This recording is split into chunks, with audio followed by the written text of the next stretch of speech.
Yeah, so far so good. This location, as we know from the previous stop here, is absolutely stunning.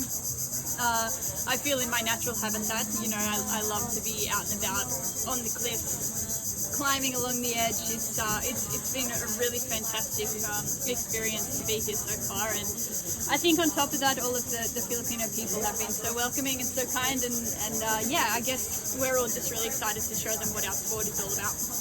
Second yesterday and now number one today. How have you liked your performances? Yeah, yesterday was solid, a great start.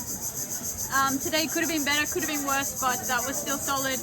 But I think, tomorrow the last two rounds are the ones that actually count. So I feel like I put myself in a good position for the last two rounds. And, as we know, the big lagoon is beautiful, so I'm really excited to get in there and give it a crack.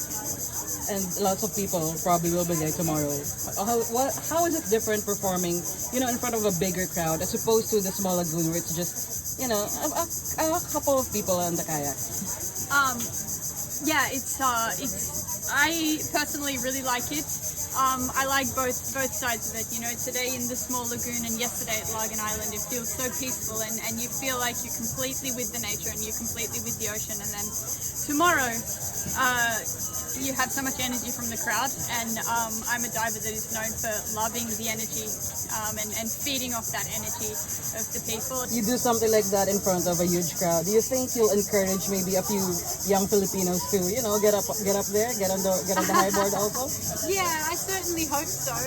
This sport is something really amazing. Not only physically, but it teaches you a lot mentally. It teaches you resilience. It teaches you strength.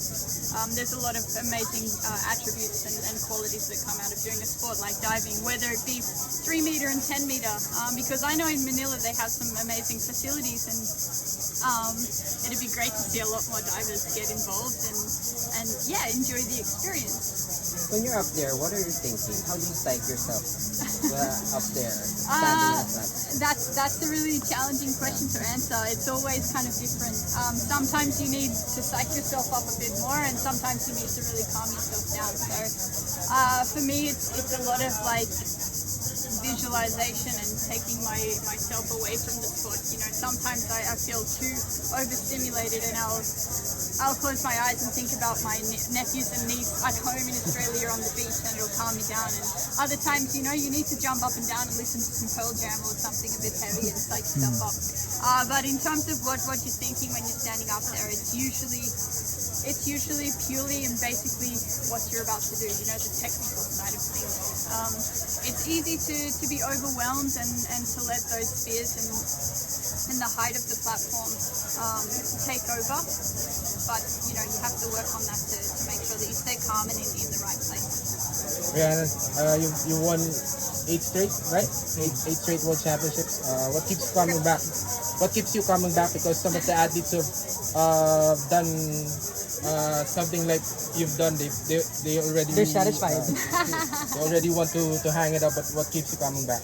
Yeah, look, I've won 8 straight World Series titles this far. Look at this location, look at this energy. That's ultimately what keeps me coming back, and I love this sport. Like what we did this morning, I'm not going to find a rush like that anywhere else. And I think one thing I also enjoy is, those challenges. I enjoy overcoming those challenges. But yeah, I think it's also like a constant chase of perfection as well. Like it's a pursuit for perfection. So you're always working at something, and I think, growing up for so long being an athlete, that's kind of what drives you, is that pursuit of perfection. And I'm not done yet. I reckon I've got another 5 years in me, hopefully. At the moment, that's the goal. I'm not getting any younger, but yeah, I'm really looking forward to what's coming in the next years. Maybe there'll be a changing of the guard, who knows, but that's a natural progression in sport, and that's what happens. And I think another thing is seeing the females come into this sport so strong.